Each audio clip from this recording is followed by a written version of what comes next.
झाली होती सायंकाळची वेळ आणि मी करत होती इथे पूजा आणि पूजा झाल्यानंतर मला करायचा होता स्वयंपाक. हो मंडळी, रोज काय तोच तो स्वयंपाक करायचा म्हणून आज थोडं मला असं वाटलं काहीतरी वेगळं करावं. तर मी इथे करणार होते चवळीच्या शेंगाची भाजी. हो, चवळीच्या शेंगा म्हणजे त्या आपण जे बनवतो सुक्या तशा नाही, तर जरा थोड्या वेगळ्या पद्धतीने. तर बघूया याची रेसिपी. नमस्कार सर्वांना, मी दीपिका शहाणे. स्वागत आहे तुमचं माझ्या आईच्या स्वयंपाकघर या चॅनलवरती. तर आज मी बनवणार आहे शेंगदाण्याचं वाटण वाटून भाजी. तर तुम्ही इथे बघू शकता मी घेतलेली आहे लसूण, मिरची आणि शेंगदाणे. मस्तपैकी याला मी होऊ देणार आहे आणि हे वाटण रेडी झाल्यानंतर मी याला मिक्सरमधून ग्राइंड करून घेणार आहे. कोरडी भाजी तर आपण नेहमीच बनवत असतो, पण म्हटलं आज काहीतरी वेगळं बनवूया.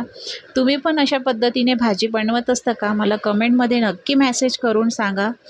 मी ही भाजी नेहमी बनवत असते, पण चवळीच्या शेंगामध्ये पहिल्यांदा बनवली. म्हटलं थोडंसं एक पहिल्यांदा ट्राय करून बघूया कशी लागते. तर इथं माझं झालेलं होतं मसाला रेडी आणि मी आता इथे केलेलं होतं मिक्सरमध्ये याला ग्राइंड.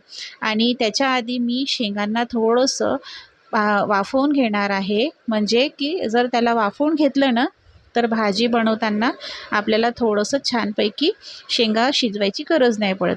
तर तेलामध्ये मी शेंगा टाकून थोडं मीठ आणि हळद टाकून त्याला 5 मिनिटं वाफवून घेणार आहे. तर या भाजीला बनवण्यासाठी खूप काही आपल्याला मेहनत करायची गरज नाही आहे.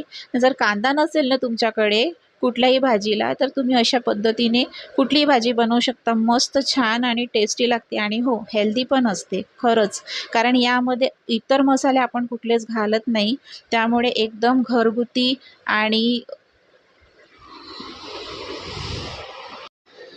इन्ग्रेडियंट्सपासून बनवलेली आहे. तर इथे शेंगा पण माझ्या झालेल्या आहेत आणि मी याला काढून घेते त्या वेगळ्या बाउलमध्ये. तर आता मी याला टाकणार आहे फोडणी मस्तपैकी.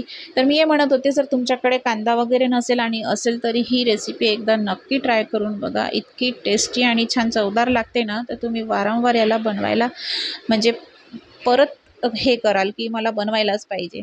तेल झालेलं होतं गरम आणि यात मी टाकलेलं आहे वाटण. मस्तपैकी त्याला मी होऊ दिलं आणि थोडीशी मुगाची डाळ मी भिजू घातलेली होते. तुम्हाला जर डाळ टाकायची असेल तर टाकू शकता किंवा स्किप करायची असेल तर स्किप पण करू शकता. पण डाळ जर टाकली ना तर भाजीला आणखी छान चव येते आणि मुगाची डाळ शिजायला काही खूप जास्त वेळ नाही लागत. त्यामुळे मी मसाल्यामध्येच जे वाटण होतं शेंगदाण्याचं त्यामध्येच त्याला ॲड केलं आणि वरून आता टाकलेले आहे शेंगा आणि मस्तपैकी छान याला आता होऊ देणार आहे. मंडळी, तर जर तुम्हाला माझ्या या सगळ्या रेसिपीज आवडत असतील तर प्लीज प्लीज प्लीज माझ्या चॅनलला नक्की सबस्क्राईब करा आणि शेअर करा. आता थोडंसं मिश्रण रेडी झाल्यानंतर मी यात पाणी ॲड केलेलं आहे आणि फक्त 5 मिनिटं होऊ देणार आहे. कारण आपण ऑलरेडी शेंगा पण वाफवून घेतलेल्या होत्या. मिश्रण पण आपण ऑलरेडी मस्तपैकी तेलामध्ये भाजून घेतलेलं होतं. तर त्यामुळे भाजी काही खूप शिजवायची गरज नाही आणि मस्तपैकी आता मी इथून वरून सांबार टाकत आहे. आणि हो, चॅनलला सबस्क्राईब करायला विसरू नका. नमस्कार.